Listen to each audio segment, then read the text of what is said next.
नमस्कार, मैं हूं Amod Srivastava. Amazing thought, amazing message, amazing information की दिशा में आज एक कदम और आगे।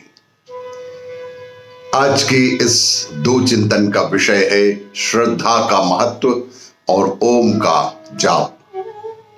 आपको ये मेरा वीडियो अच्छा लगे तो लाइक करें, शेयर करें और लाल बटन दबाकर सब्सक्राइब अवश्य करें। साथ ही बेल आइकन दबाना बिल्कुल ना भूलें। आज के इस कोविड के दौर में 2 गज की दूरी, मास्क है जरूरी का ध्यान अवश्य ही रखें।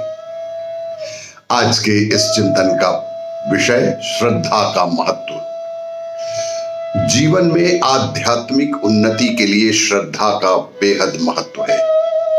कहते हैं श्रद्धा मानव जीवन के प्रत्येक क्षेत्र को गहराई से प्रभावित करती है।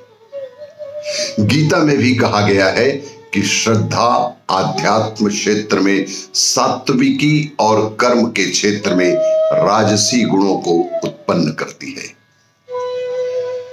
संत तुलसीदास ने भी मानस में एक स्थान पर कहा है कि श्रद्धा बिना धर्म नाही होई, श्रद्धा बिना धर्म नाही होई।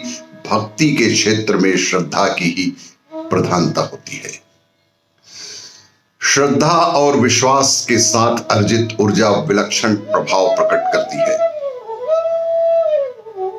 भौतिकता और पाश्चात्य सभ्यता के प्रभाव के कारण हम अपने गौरवशाली अतीत को भी भूलते जा रहे हैं। वस्तुतः श्रद्धा व्यक्ति के जीवन का उत्कृष्ट आभूषण है। तभी कहा गया है कि श्रद्धावान व्यक्ति ही ज्ञान को प्राप्त कर पाते हैं। यहां स्मरण रखना चाहिए कि श्रद्धा का अर्थ अंधविश्वास बिल्कुल नहीं है। जब अंधविश्वास दूर हो जाता है तब श्रद्धा का अभ्युदय होता है।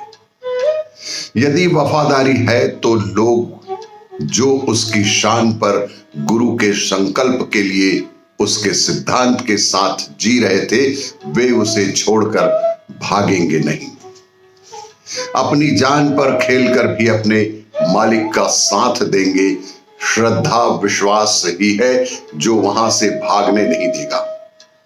और यही श्रद्धा लाख कठिनाइयों के बावजूद व्यक्ति को अपने मंजिल तक पहुंचाएगी। इसीलिए कहते हैं कि जैसी श्रद्धा वैसा ही फल मिलेगा।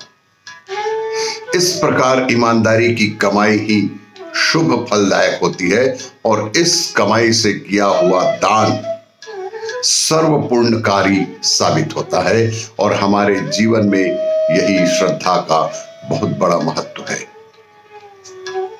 आज के इस दूसरे चिंतन का विषय ओम का जाप। हमें आत्मविश्वास के लिए ओंकार यानी ओम का ध्यान जरूर करना चाहिए। कहते हैं इसी ओंकार जप ध्यान उच्चारण से जीवन में बहुत बेहद अधिक परिवर्तन हो जाता है। ओंकार ध्वनि कण कण में गूंज रही है। इसी ध्वनि को हम विभिन्न तत्व रूपों में सुन सकते हैं। वह मंदिर के घंटे में हो या शंख बजाने के बाद उभरती गूंज में हो, अथवा आसमान में बादलों के बीच से गरजती आवाज, समुद्र की लहरों से उठती गरज, हमारे मंद व दीर्घ उच्चारण, गीत संगीत आदि की आत्मा मूल में समाई हुई धुन हो, ओम की ही गूंज सब में निहित है। यही अनहद नाद है जो सारी दुनिया में सब जगह गूंज रहा है। ओम की ही गूंज सब में निहित है और यही अनहद नाद है जो सारी दुनिया में सब जगह गूंज रहा है। मंत्रों द्वारा हम इसी धुन को आत्मसात करते हैं। मंत्र में शक्ति भी सिर्फ ओंकार के कारण ही पड़ती है। प्रत्येक मंत्र में इसीलिए ओम लगाकर मंत्र का उच्चारण या मंत्र की शुरुआत की जाती है। बौद्ध ओम नमो पद में ओम का उच्चारण करते हैं। बौद्ध लोग ओम नमो पद्मे ओम का उच्चारण करते हैं। मुसलमान या क्रिश्चियन में सीधा ओम नहीं है, लेकिन वैसी ही एक मिलती जुलती ध्वनि है आमीन, और क्रिश्चियन कहते हैं आमेन। इसी ध्वनि से योगी ध्यान करते हैं।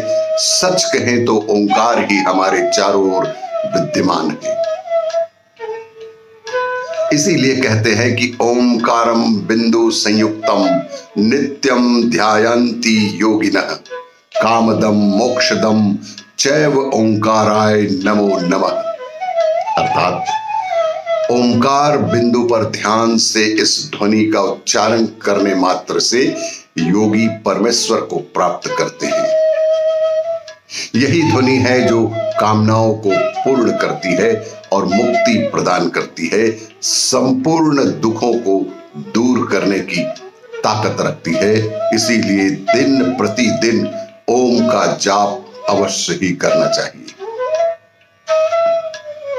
आपको यह मेरा वीडियो अच्छा लगे तो लाइक करें, शेयर करें और सब्सक्राइब अवश्य करें। धन्यवाद।